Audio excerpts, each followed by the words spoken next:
Panama is having a crucial problem right now that could affect their potable water for half of Panama's population due to the expansion of the Panama Canal in 2016 that led to invasive saltwater species getting into a freshwater resource that's not only displacing fishermen, but also affecting the quality of water that is coming into Panama. We're going to talk about it on today's episode of the How to Protect the Ocean podcast. Let's start the show. Hey everybody, welcome back to another exciting episode of the How to Protect the Ocean podcast. I'm your host, Andrew Lewin. This is the podcast where you find out what's happening with the ocean, how you can speak up for the ocean, what you can do to live for a better ocean by taking action. On today's episode, we're going to be talking about the Panama Canal, not because the U.S. wants to take it over, and maybe after they find this out, they may not want to take it over, which they're not going to, let's be honest. But we're talking about the Panama Canal because of a 2016 expansion that had a design to accommodate larger vessels that inadvertently facilitated the migration of saltwater fish from both the Atlantic and the Pacific into a lake called Lake Gatún. I think I'm pronouncing that properly. It's the canal's primary freshwater reservoir, and this ecological fish is displacing native freshwater species and adversely affecting local communities. And also on top of that, it could threaten the potable water situation, which is the drinkable water situation and usable water situation for the half of Panama's population. This could be big. This could be very scary in the future if it's not addressed. And so let's talk about what happened. Before we do though, if you are new to this podcast that we produce and publish Monday, Wednesdays, and Fridays, and you want to find out more about how you can protect the ocean and find out more about the ocean and increase your, what we call ocean literacy, increase your knowledge about the ocean, please feel free to go to speakupforblue.com. Check out all of our episodes. We have over 1,700 episodes, and there's other podcasts on there as well that you might be interested in. So check it out, speakupforblue.com. Let's get back into the show. This is something that I feel like is really important because it's something that you don't always see ahead of time if you don't do a good job addressing the potential issues that could happen in the future. So when the Panama Canal expansion happened, normally, and I assume it went through because I didn't get the information on it, but normally you would do an environmental assessment like you would do for any kind of development. You would find out, what the strengths are, what the potential consequences are.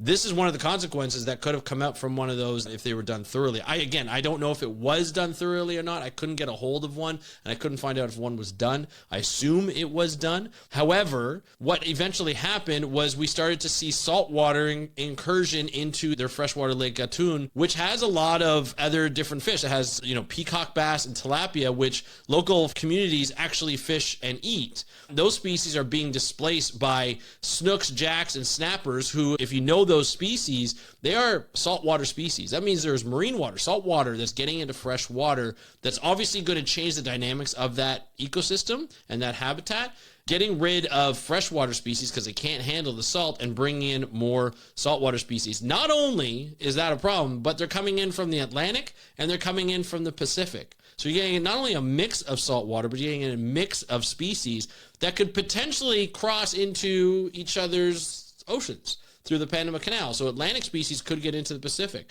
Pacific species could get into the Atlantic.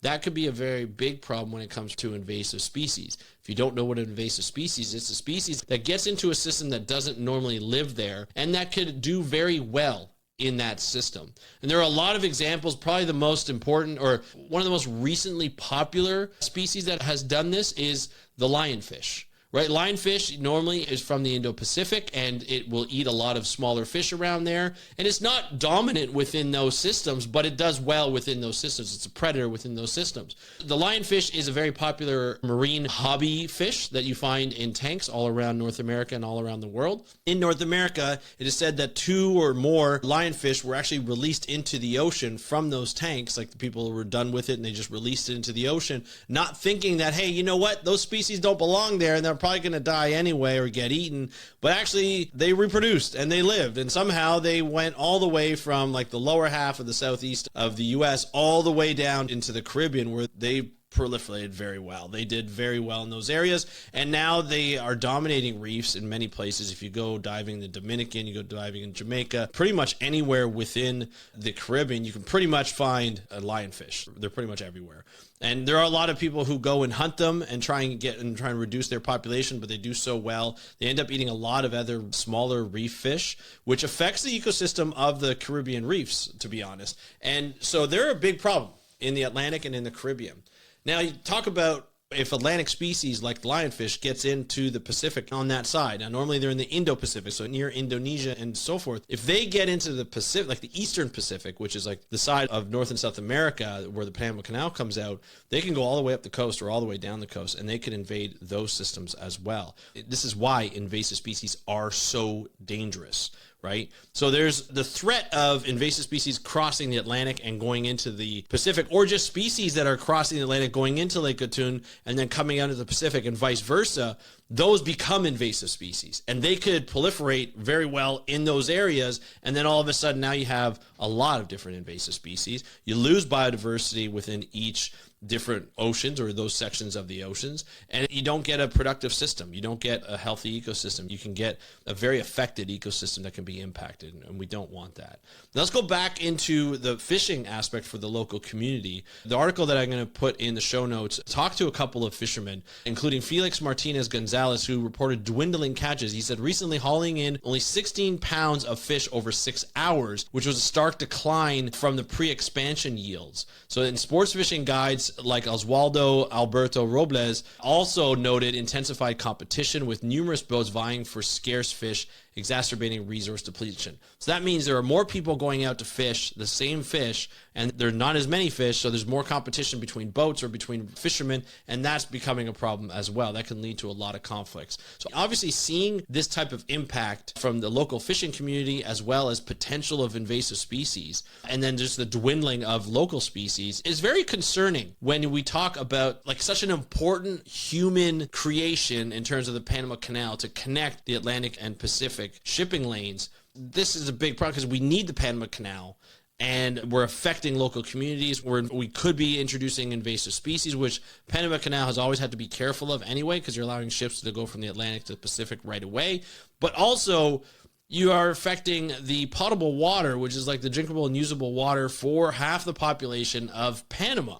That is not a good thing. That's something that could be very, very dangerous in the future. It could affect a lot of people, obviously. There's a lot of people in Panama, and also be dangerous. Just absolutely be dangerous to a lot of people. So they're going to have to figure out some type of response, some type of mitigation measures, and there have been looking at it. So Panamanian authorities are exploring different types of solutions. The Environment Minister, Juan Carlos Navarro, emphasizes a measured yet urgent approach, encapsulated in the Spanish proverb, "I get dressed slowly because I'm in a hurry." I don't know exactly what that means, but I assume that the interventions have to be done properly, so we have to take our time, but it has to be done as quickly as possible. That's how I interpret that, but I'd love to hear your thoughts too. You can just leave them in the comments below. But the potential interventions include installing barriers such as electric fields or even an air bubble curtain to prevent fish from getting in, or to deter the movement of saltwater species into freshwater zones. However, these methods may impede shipping traffic, and their effectiveness remains uncertain. So obviously more studies have to be done there, but again, we have to move quickly. Dr. Bella Galil, an expert on the similar issues in the Suez Canal, underscores the long-term commitment required to manage invasive species, warning that inaction could lead to destroyed areas. Obviously, the situation underscores the complex problem and interplay between the infrastructural development and environmental stewardship, highlighting the necessity for comprehensive planning before you do expansion and to mitigate an unintended ecological consequences. I don't know what happened before. That's the mystery in here. But regardless of what happened, it wasn't effective enough to predict or deter this type of consequence. An invasive species, potentially, the lack of fish for local fishermen, but also the danger of impeding or affecting potable water for half of a country. This is a big consequence for this Panama Canal, and it really underscores why we need to do proper planning before we do an expansion like this. It should have been avoided, but I would love to hear your thoughts. You can leave them in the comments below, or you can hit me up on Instagram, DM me at How to Protect the Ocean. That's at How to Protect the Ocean. If you're watching this on YouTube, please feel free to subscribe and hit that notification bell so you get an episode Monday, Wednesday, and Friday, especially if you're watching this on Spotify. Follow, and then of course you can watch the video and you can hear the audio, and of course you can hear the audio on all of your favorite podcast apps, including Apple, Amazon Music, and so forth. So do that, and I'd love to see you doing that. If you are subscribed or follow any on your favorite podcast app, just send me a pic, DM it to me at How to Protect the Ocean. I'd love to hear from you. I'd love to see that. But anyway, I want to thank you so much for joining me on today's episode of the How to Protect the Ocean podcast. I'm your host, Andrew Lewin, from the True North Strong and Free. Have a great day. We'll talk to you next time, and happy conservation.